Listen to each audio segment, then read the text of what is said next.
சீத களபசந்தாமரை பூம்பாதச்சிலம்பு பலவிசை பாட பொன்னரை ஞானும் பூந்துகிலாடையும்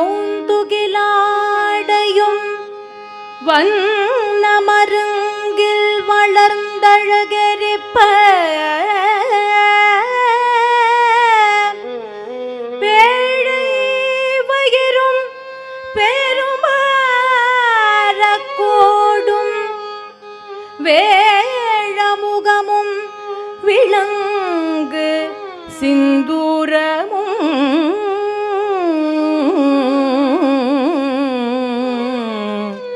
அஞ்சு கரமும் அங்குசபாசமும் நெஞ்சிற்குடி கொண்ட நீலமேனியோ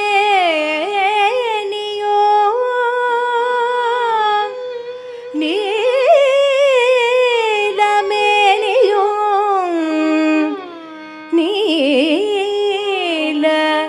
நீலமேனியோ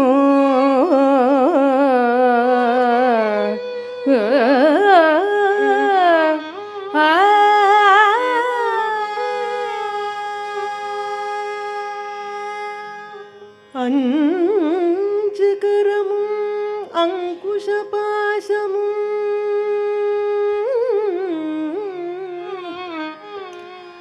நெஞ்சில் குடிகொண்ட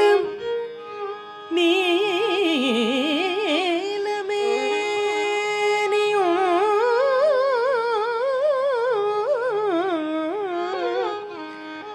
நான்றவாயும் நாலிரு புயமும் மூன்று கண்ணும் மும்மதச் சுவடும் இரண்டு செவியும் இலங்கு பொன்முடியும்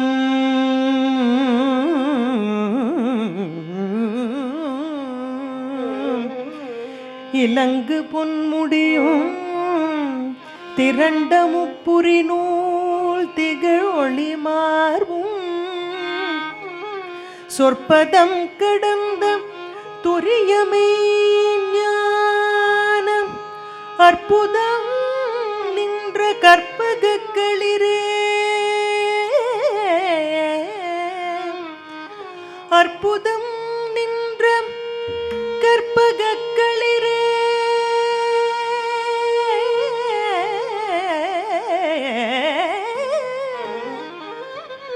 கற்பகக்களிரே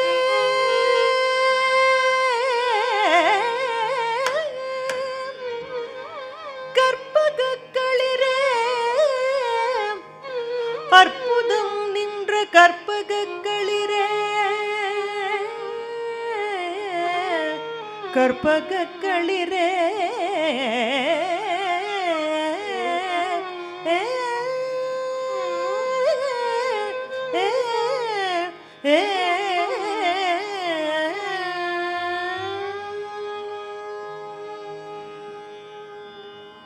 எல்லாருக்கும் நமஸ்காரம். இன்னைக்கு எடுத்துட்டு இருக்கிற ஒரு டாபிக் பின்னாடி என்ன இருக்கோ அதே தான், நாத யோகா அப்படின்னு சொல்வது போல நாதமும் யோகமும் நம்முடைய தர்மத்தில் இரண்டு கண்களாக இருக்கு. ஏன்னா இது ரெண்டுமே ரொம்ப முக்கியமான மார்க்கங்களாக இருக்கு. எதற்கு அப்படின்னு பார்த்தா பகவானை அடைவதற்கு நல்ல ஒரு மார்க்கமாக இருக்கு. பிறவி பெருங்கடல் அப்படின்னு சொல்லுகின்றார் வள்ளுவர் சொல்லும் பொழுது. அப்படிப்பட்ட பிறவி பெருங்கடல்ங்கிறதுல சிக்கிக்கொள்ளாது மோட்சம்னு சொல்லக்கூடியதான மார்க்கத்திற்கு நல்ல ஒரு வழியாக இருப்பது யோக சாஸ்திரமும் சங்கீத சாஸ்திரமும். இந்த இசையின் மூலமாகவும் யோகத்தின் மூலமாகவும் இறைவனை அடைய முடியும் அப்படின்னு எத்தனையோ மகான்கள் நமக்கு வாழ்ந்து காண்பிச்சிருக்கா. அந்த விதத்தில் யோக சாஸ்திரத்தினுடைய முக்கியமாக குண்டலினி யோகம்னு சொல்லக்கூடியது அதனுடைய மேன்மை என்ன அப்படிங்கிறது தான் இந்த விநாயக ரகவல் முழுக்க ஔவையார் நமக்கு சொல்வது. இதில் ரொம்ப அழகான விஷயம் என்ன அப்படின்னா இருவினைன்னு ஒரு வார்த்தை சொல்கின்றார்கள். அந்த இருவினையை பகவான் அழித்தால்தான் நமக்கு மோட்சம். நம்ம நினச்சிட்டு இருக்கோம் புண்ணியம் நிறையா பண்ணினா மோட்சம் அப்படின்னு. வாஸ்தவத்தில் புண்ணிய கணக்கு இருந்துன்னு இருக்கிற வரைக்கும் மோட்சம் கிடைக்காதான். புண்ணியமும் கரையணும், பாவமும் கரைஞ்ச அக்கௌண்ட் பேலன்ஸ் நில் அப்படின்ட்டு இருக்கணுமா. 0 புண்ணியம் 0 பாவம் அப்படின்னு இருக்கக்கூடிய அந்த ஒரு ஸ்திதி அதை அவ்வை இதில் சொல்கின்றாள். அதே போல இதில் சொல்லும் பொழுது நான்றெழு பாம்பின் நாவில் உணர்த்தி குண்டலி அதனிற் கூடிய அசபை விண்டெழு மந்திரம் அப்படின்னு சொல்கின்றார். இந்த குண்டலினி அப்படிங்கிறது என்னன்னா நம்முடைய முதுகு தண்டு இருக்கு இல்லையா, அங்கே கீழே இருக்கக்கூடியது மூலாதாரம் அப்படிங்கிறது முதல்ல. அடுத்தாப்புல வரக்கூடியது என்ன அப்படின்னு பார்த்தா சுவாதிஷ்டானம் அப்படின்னு சொல்லக்கூடியது.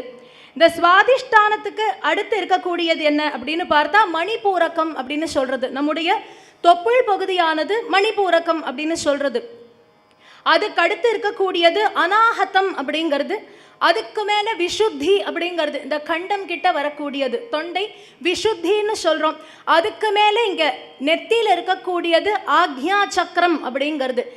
அதற்கும் மேலே இருக்கிறது தான் சஹஸ்ரதள பத்மம்னு சொல்வது போல இந்த குண்டலினிங்கிறது பாம்பு மாதிரி சுருண்டு நம்முடைய மூலாதாரத்தில் இருக்குமா. அங்கேருந்து அதை இந்த யோக சாஸ்திரத்தின் மூலமாக எழுப்பி ஒரு சக்கரத்துக்கு கொண்டு போயிட்டு கடைசியில் நெற்றிக்கண்ணில் தியானம்ங்கிறத கொண்டு வந்து நிறுத்தி அங்கேருந்து சஹஸ்ரம்னு சொல்லக்கூடிய உச்சிக்கு எடுத்துட்டு போகிறோம். அப்போ அந்த ஆன்மீக விழிப்புணர்ச்சிங்கிறது ஏற்படுகின்றது. அது யோக சாஸ்திரத்தில் ரொம்ப முக்கியமாக சொல்லப்பட்டிருக்கு. அதைத்தான் ஔவையார் இதில் சொல்லியிருக்கா. இன்னைக்கு பார்க்க போகிற கீர்த்தனங்கள் எல்லாமே இந்த யோக சாஸ்திரத்தை பற்றி நமக்கு எப்படி சொல்லியிருக்கா அப்படிங்கிறது தான். இதே இந்த ஸ்டெப் பை ஸ்டெப் ப்ராசஸ் மூலாதாரம் அப்படிங்கிறது தான் நம்ம உயிரை காப்பதாக இருக்கு. அடுத்து சொல்லக்கூடிய சுவாதிஷ்டானம்ங்கிறது தான் கிரியேஷன், அதே போல இன்பம். இது ரெண்டுக்கும் அடிப்படையாக இருக்கக்கூடியது சுவாதிஷ்டான சக்கரம் அப்படிங்கிறது.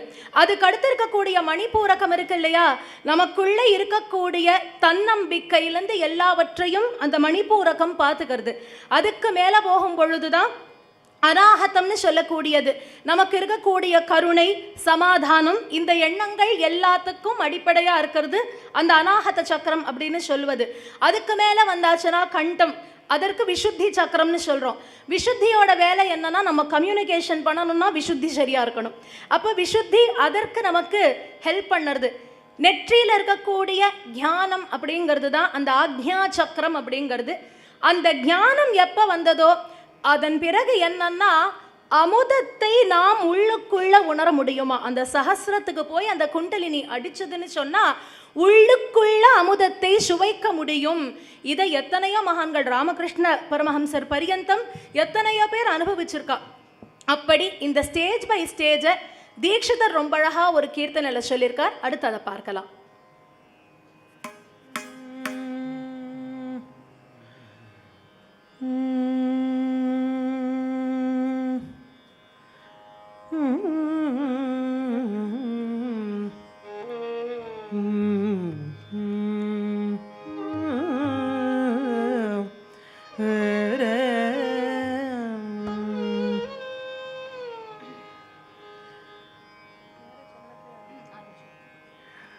இந்த கிருதி வந்து அம்பிகாயா அபயாம்பிகாயா கேதாரத்தில் இந்த சரணத்தில் தான் இந்த இப்போ சுசித்ரா சொன்ன மாதிரி அந்த ஸ்டெப் பை ஸ்டெப் அதோட ஒரு பூரண இது வருது. ஸோ நான் சரணத்துலேருந்து ஆரம்பித்து பாடுறேன். யமனியமத்யஷ்டாங்க யோக விஷயாதி நிகிரகரண மூலாதார மணிபூரகாத்யப்ஜ பேதன ஸ்புர குண்டலினி சஹஸ்ரதள பிரம்மரந்த்ரஸ்த கமலாதர்கஜ ಶಿವ ಸಮ್ಮೇಳನಗಳಿದ ಪರಮಾಮೃತ ಬಿಂದು ಸೇಚನ ಸಮುಜೃಂಭಿತ ನಾಡಿ ಮುಖ ವಿಕಾಸಕರಣ ನಿಜಾನುಭೂತಿ ಯೋಗಿನ್ಯ ಅಮೋಘವರ ಶಿವ ಸಾರೂಪ್ಯಾನಂದಾನುಭವ ಪ್ರದಾಯಿನ್ಯ ಅಪ್ರಮೇಯ ಗುರು ಹರಿ ಜನನ್ಯ ಬ್ರಹ್ಮಾದಿ पञ्चकारण्याम्बिकाया अभयाम्बिकाया तव दासोऽहम् यमनियमध्यष्टाङ्ग योगविषयादि निग्रहकरणमूलाधार मणिपूरकाद्यब्ज भेदन स्फुरकुण्डलिनी सहस्रदल भ्रमरन्ध्रस्त कमलातर्गत शिवसम्मेलनगणित परमामृतबिन्दुसेचन समूजृम्भित नाडीमुख विकासकरण निजानुभूति योगिन्य अमोघ परशिवसारूप्यानन्दानुभव प्रदायिन्या अप्रमेय गुरुगुहादिजनन्या ब्रह्मादि पञ्चकारण्याम्बिकाया अभयाम्बिकाया तव दासोऽहम् आदिजगदम्बिकाया अम्बिकाया अभयाम्बिकाया तव दासोऽहम्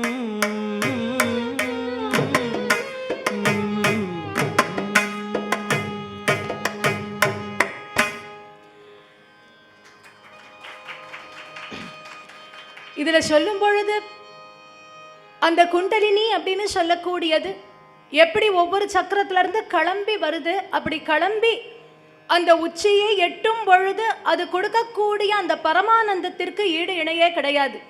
அதை எப்படி சொல்கின்றார்கள்னா, நம்ம தூங்கும் பொழுது நமக்கு ஒரு நிம்மதி ஏற்படுறது இல்லையா? தூங்குறச்ச நமக்கு நிம்மதியா இருக்கு, ஆனா என்ன நடக்கிறதுன்னு தெரிய மாட்டேங்கிறது. நம்மளை சுத்தி என்ன நடக்கிறது என்ன எதுவும் தெரியல, தூங்குறச்ச ஆனந்தமா இருக்கு. அந்த ஆனந்த நிலை முழிச்சின்றிருக்கும் பொழுதே நமக்கு கிடைக்கணும்னா அது இந்த மார்க்கம் நமக்கு தருவது, அந்த சித்தியானதை இந்த யோகம் நமக்கு தருவது அப்படின்னு தீட்சிதருடைய சாகித்யமானதை பார்த்தோம். அடுத்து இந்த ஒரு கீர்த்தனையில சரணம் பாடுறதா இருந்தால் முழுக்க தான் பாடி ஆகணும். எங்கேயும் வெட்டி திரும்பி ஆரம்பிக்கிறதுங்கிறது முடியாது. முழுக்க பாடினதுக்கு அப்புறம் தான் ரிப்பீட் பண்ண முடியும். அந்த மாதிரி ஒரு அர்த்தத்தோடு இருக்கக்கூடிய ஒரு காரணத்தினால அவ 2 தரம் பாடினான் சரணத்தை அப்படிங்கிறது ஜஸ்ட் மென்ஷன் ஹியர். அடுத்து பார்க்க போகிறது, இப்போ யோக சாஸ்திரம் பார்த்தோம். நாதம் அப்படிங்கிறது என்னன்னா, சங்கீதம் அப்படிங்கிறது என்னன்னா, கிட்டத்தட்ட யோகம் எப்படியோ அப்படித்தான். எப்படி மூலாதாரத்திலிருந்து கிளம்பி சஹஸ்ரம் அப்படின்னு சொல்லக்கூடியதுக்கு வருதோ, சஹஸ்ரதள பத்மம்னு சொல்கிறோமோ, அந்த மாதிரி தியாகராஜர் சொல்லும் பொழுதே எப்படி சொன்னார், நாபி ஹிருத் கண்ட ரசனான்னுட்டார் இல்லையா? ஷோபில்லு சப்தஸ்வர அப்படின்னு சொல்கிறச்ச சப்தஸ்வரங்களை நம்ம பாடுகின்றோம். எப்படி பாடுறோம்னா நாபியிலேருந்து ஆரம்பித்து பாடுறோம். நாபி ஹிருத் கண்ட ரசனா அப்படின்ட்டு அதற்கும் அந்த சக்கரங்கள் தான் ஆதாரமாக இருக்கு. அந்த சக்கரங்கள் எல்லாம் அதனுடைய வேலைகளை சரியாக செய்யும் பொழுது யோகமாகட்டும் நாதமாகட்டும் சரியாக இருக்கும் அப்படின்னு சொல்வது போல, அந்த நாதத்தின் ஒரு பலன் எப்பேற்பட்டது, யோகத்தின் பலன் என்ன அப்படிங்கிறத தியாகராஜ சுவாமி ஒரு கீர்த்தனையில சொல்றார். அடுத்து அதை பார்க்கலாம்.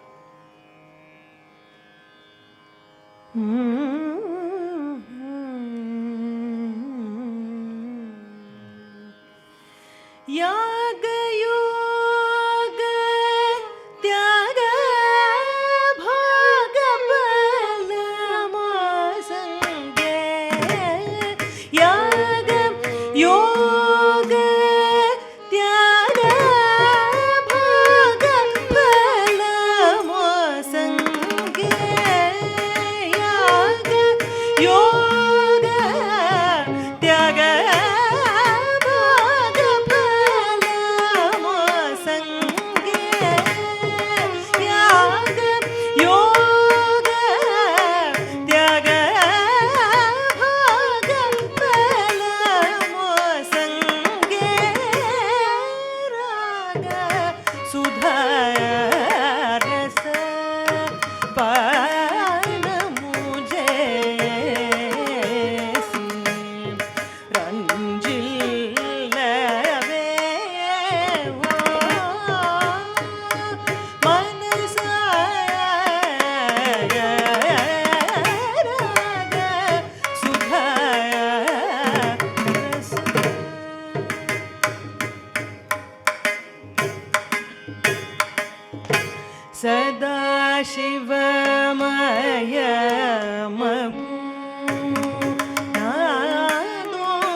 தியாகராஜர் இந்த கீர்த்தனத்துல சொல்லும் பொழுது நாத சுதாரசங்கிறார்.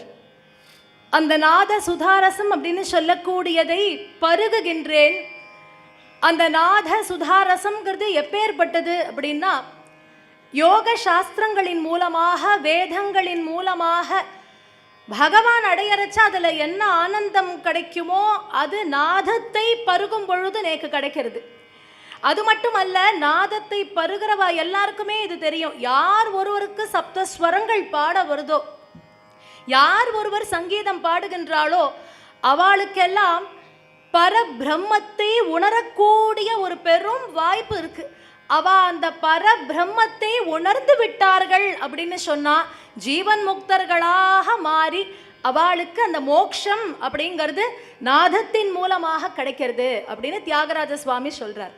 இப்போ இந்த நாதமும் சரி, யோகமும் சரி, ரெண்டுத்துக்கும் ரொம்ப முக்கியமானது எது அப்படின்னு பார்த்தா ஆச்சாரியன்னு சொல்லக்கூடிய குரு ரொம்ப முக்கியம்.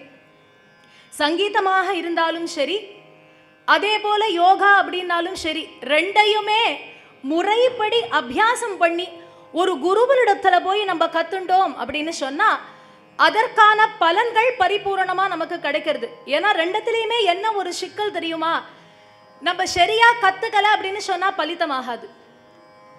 எதையோ கேட்டு நான் தெரிஞ்சுட்டேன் அப்படின்னா அது பல நேரங்கள்ல சரியா இருக்கணும்னு அவசியம் கிடையாது.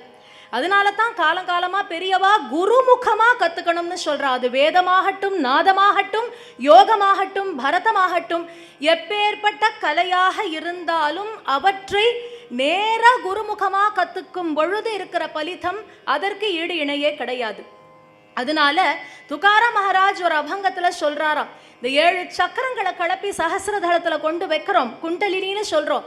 ஆனா உண்மையா அந்த குண்டலினியாகட்டும், நாதமாகட்டும் எல்லாமே நமக்கு சித்தி ஆகணும் அப்படின்னா அதற்கு ஆச்சாரியன் வேணும். அந்த குரு எங்க இருக்காருன்னா தேடவே தேடாதீங்கோ, அந்த சஹஸ்ர பத்மம்னு எது இருக்கோ நமக்கு தலைக்கு மேல இருக்கு இல்லையா, அங்கத்தான் நம் குரு இருக்கார் அப்படின்னு சொல்கின்றார். அந்த அபங்கத்துல அவர் சொல்லும் பொழுதே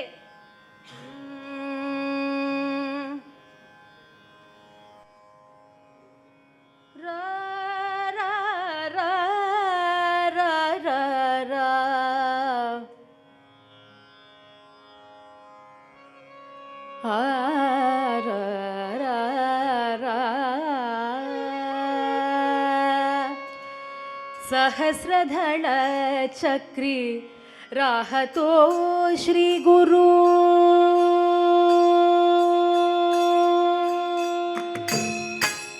सहस्रदळ चक्री राहतो श्री गुरु, तुर्येच्या देवरू तेंची स्थल, तुर्येच्या देवरू तेंची स्थल,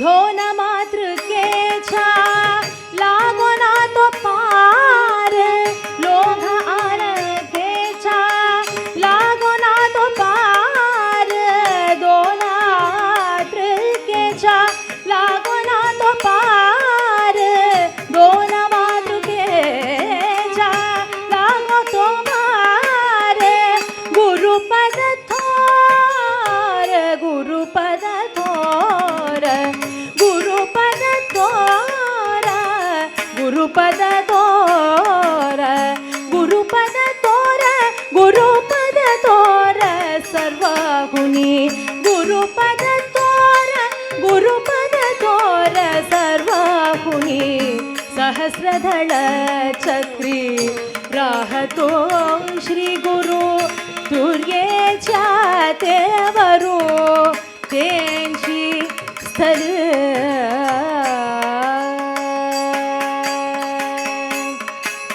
गुरुविने प्राणी नसे त्याला गती, गुरुविने प्राणी नसे त्याला गती, गुरुविने त्याली नसे त्याला गती, गुरुविने प्राणी नसे त्याला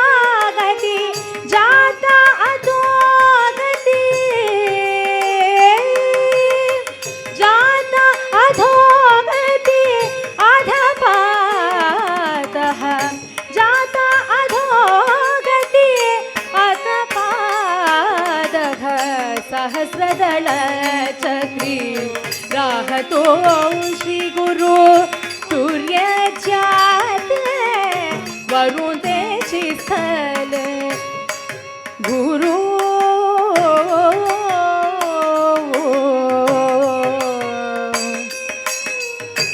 तुखा म्हणे मुख्य गुरु चतुष्टयी तुखा म्हणे मुख्य गुरु चतुष्टयी चिंतन हरिपायी असोद्यावे चिंतन हरिपायी असोद्यावे सहस्रदल चक्री राहतो श्री गुरु तुर्येच्या देवरुण तेची स्थल सहस्रदल चक्री सहस्रदल चक्री सहस्रदल चक्री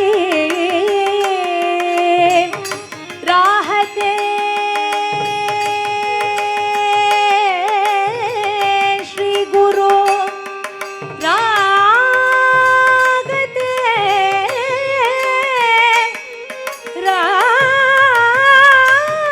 राहते राहते श्री गुरु श्री गुरु गुरु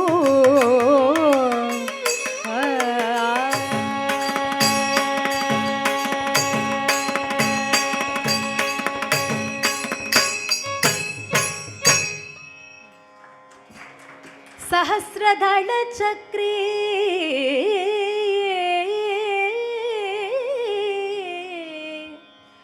சஹஸ்ரதள சக்ரின்னு சொல்லக்கூடியதில் குருன்னு சொல்லக்கூடியவர் இருக்கார்.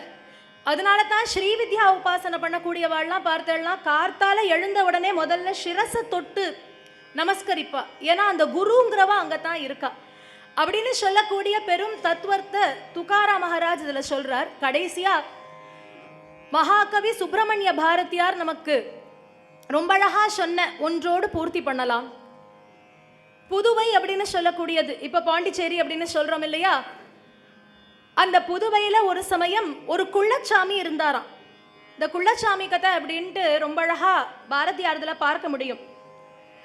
அந்த குள்ளச்சாமி அப்படிங்கிறவர், அவரை பத்தி பல தரப்பு வாதங்கள் இருந்தது. ரெண்டா பிரிச்சுடலாம். ஒரு குரூப் என்ன சொல்றா, அந்த குள்ளச்சாமி மகா ஞானி அப்படின்னு சொல்றா. ஒரு குரூப் என்ன சொல்றா, அது ஞானி இல்ல ரொம்ப பைத்தியம் பித்தன் அப்படின்னு ஒரு குரூப் சொல்றது. இப்ப பாரதியாருக்கு உள்ள ஒண்ணு தோன்றியதாம், இவர் ஞானியா பித்தனான நம்மளே போய் டெஸ்ட் பண்ணி பார்த்துடுவோம் அப்படின்னு ஒரு எண்ணம். நம்ம அந்த குள்ளச்சாமியை போய் நேராவே கேட்டுடுவோமே, அவரையே கேட்போம், நீங்க ஞானியா பித்தனா யாருன்னு சொல்லுங்க அப்படின்னு. இவர் கேட்கலாம்னு போறச்ச அந்த குள்ளச்சாமி எப்படி வரார் தெரியுமோ, கை நிறைய குப்பைகள் எடுத்துட்டு வராராம். ஒரு பை நிறைய குப்பை, அது அப்படி ரொப்பிண்டு குள்ளச்சாமி கிடுகிடுகிடுன்னு நடந்து வந்துட்டு இருக்காராம். இவர் போய் வழி மறைச்சார். வழி மறைச்சுட்டு, இதென்ன குப்பையை போய் எடுத்துட்டு வந்துட்டு இருக்கேளே, குப்பையை போய் சுமந்துட்டு வந்துட்டு இருக்கேளே அப்படின்னு கேட்டாராம். அவர் உடனே சொன்னாரா, நான் குப்பையை கையில சுமந்துட்டு இருக்கேன், மற்றவா எல்லாம் உள்ளுக்குள்ளேயே சுமந்துட்டு இருக்காளேன்னாராம். அத்தனை குப்பையை சரீரத்துக்குள்ளேயே நம்ம சுமந்துட்டு போயிட்டு இருக்கோமே அப்படின்னு சொன்ன உடனே அந்த ஒரு ஸ்பார்க் அவருக்கு புரிஞ்சுடுத்து, இவர் ஞானி. விடலையாம், வழி மறைச்சு வேணும்ட்டே அவர் ஓடுறார். பாரதியார்கிட்ட மாட்டப்படாதுன்னு அந்த குள்ளச்சாமி ஓடினாராம். அவர் பின்னாடியே துரத்திட்டு போனார். துரத்திட்டு போய் ஒரு இடத்துல வழி மறைச்சார். வேற வழியே இல்லை, குள்ளச்சாமி போகவே முடியாது. ஏன்னா அங்க நின்று போயிடுத்து. அங்க என்ன இருக்குன்னா ஒரு குட்டி சுவர் இருந்ததாம். குட்டி சுவர் அப்படின்னு சொல்றோம் இல்லையா, அந்த குட்டி சுவர் ஒன்றும் இருந்ததாம். இவர் பார்த்துட்டு சொல்றார், எனக்கு உபதேசம் வேணும் அப்படின்னு கேட்டார். எனக்கு ஏதாவது நல்லதை நீங்க போதனை பண்ணணும், உபதேசம் பண்ணணும் அப்படின்னு கேட்ட பொழுது அவர் சொல்றார், ஒக்கதன் அருள் விழியால் என்னை நோக்கி ஒரு குட்டி சுவர் காட்டி பரிதி காட்டி. முதல்ல சுவரை காமிச்சாராம், இதை பாருன்னார். அடுத்து எதை காமிச்சார், பரிதி காட்டி. பரிதினா சூரியன், சூரியனை காமிச்சார். குட்டி சுவர் காட்டி பரிதி காட்டினாராம். பரிதி காட்டிட்டு அது அடுத்து என்ன பண்ணினார், பக்கத்துல ஒரு கிணறு இருந்ததாம். அந்த கிணற்றுல பரிதியினுடைய பிம்பம் காட்டி, இப்போ குட்டி சுவர் காமிச்சிருக்கார், சூரியனை காமிச்சிருக்கார். சூரியனுடைய கதிர்கள் வந்து அந்த கிணற்று ஜலத்துல விழருது, அந்த ரிஃப்ளெக்ஷனை காமிச்சிருக்கார். இது மூணையும் காமிச்சுட்டு அரிதி கொலோ என்றார். புரிஞ்சுண்டியான்னு கேட்டாராம். நமக்கு என்ன புரிஞ்சுது? நம்மள்ட்ட கேட்டிருந்தா ஒன்றும் புரியலை, செவரை காற்றேள், சூரியனை காற்றேள், கிணத்தை காமிச்சேள், எனக்கு என்ன புரியும் அப்படின்னு கேட்போம். ஆனால் பாரதியாரும் ஞானி இல்லையா? அவர் அறிந்தேன்.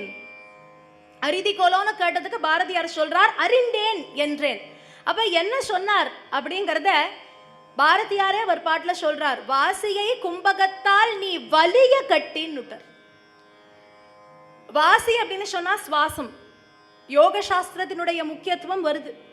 சுவாசம்னு சொல்லக்கூடியது அதை இஷ்டத்துக்கு நம்ம போகக்கூடாது, நம்ம இஷ்டத்துக்கு அதை கொண்டு வரணுமா. வாசியை கும்பகத்தால் வலிய கட்டி நம்ம அதை கட்டணுமா. எப்படி இருக்கணும் அப்படின்னார், உணர்ச்சி வசப்படாம இருக்கணுமா. உணர்ச்சி வசப்படாம இருக்கிறதுக்கு அந்த வாசம் என்று சொல்லக்கூடிய சுவாசத்தை வலிய கட்டணும். சுவாசத்தை வலிய கட்டணும்னா அதற்கு ரொம்ப முக்கியம் பிராணாயாமம், தியானம், யோகம், இதெல்லாம் தான். அப்போ உணர்ச்சி வசப்படக்கூடாதுன்னு சொல்றார். சரி, இதுக்கு ஏன் அதை காமிச்சார்? அதற்கு அவரே பதில் சொல்றார். ஏன் அப்படின்னா, இந்த சூரியனுடைய கதிர்கள் பீச்சில் விழுந்தா நம்மளால அதோட ரிஃப்ளெக்ஷனை பார்க்க முடியுமா? பார்க்க முடியாது, கிளியரா தெரியாது. அந்த ரிவர், அந்த நதியோ, ஓடுற நதியோ இல்ல சமுத்திரத்திலையோ அந்த தண்ணியினுடைய ஓட்டத்துக்கு ஏற்பது போலதான் கதிர்கள் இருக்கும், ஸ்ட்ரெயிட்டா அப்படி விழாது. ஆனா கிணற்று ஜலத்துல பார்த்தேன்னா பர்ஃபெக்டா அந்த ரிஃப்ளெக்ஷன் விழும். ஏன் அப்படின்னா, கிணற்று ஜலமானது சலனம் இல்லாத இருக்கு, சலனம் இல்லாத இருக்கு அந்த தீர்த்தமானது. அதே போல அந்த குட்டி சுவர் இருக்கே, காற்றடிக்கிறது, புயல் அடிக்கிறது, என்ன அடிச்சாலும் சரி அது கவலைப்படாத அப்படியே நிக்கிறது. அது மாதிரி எதையும் பொருட்படுத்தாது இருந்துட்டா அந்த குட்டி சுவர் போல நம்ம இருக்கலாம். சரி, இது எல்லாம் கடைசியில என்ன சொல்றதுன்னா, இந்த மாதிரி எல்லாம் நீ இருந்துட்டேனா வெளியில எந்த பரபிரம்மம் இருக்கோ அதை உனக்குள்ளே நீ காண முடியும் அப்படின்னு சொல்றார். தேசுடைய பரிதி உரு கிணற்றின் உள்ளே தெரிவது போல் உனக்குள்ளே சிவனை காண்பாய் அப்படின்னு அதுல பாரதியார் முடிக்கிறாராம். இப்போ அந்த பாட்டோட நாங்க இன்றைய தினம் பூர்த்தி பண்றோம்.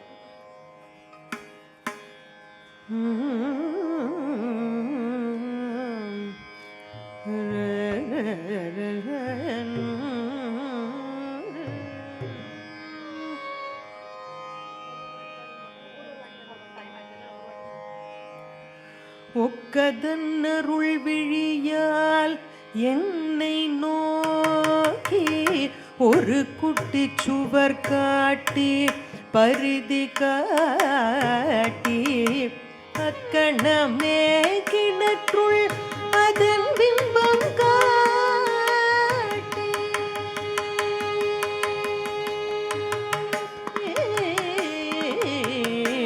ஒக்கதன் அருள் விழியால் என்னை நோக்கி ஒரு குட்டி சுவர் காட்டி பரிதி காட்டி அக்கணமே கிணற்றுள் அதன் பிம்பம் காட்டி அரிதி கொலோ என கேட்டான் அறிந்தேன் என்றேன். மிக்க மகள் கொன்றவனும் சென்றான் யானும் வேதாந்த மரத்தில் ஒரு வேரை கண்டேன். வாசியை நீ கும்பகத்தால் வலிய கட்டி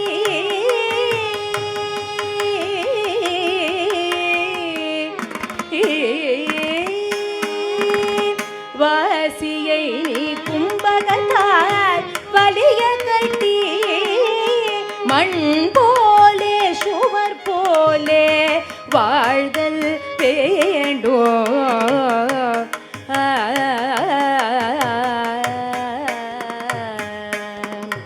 தேசுடைய பரிதி ஒரு கிணற்றினுள்ளே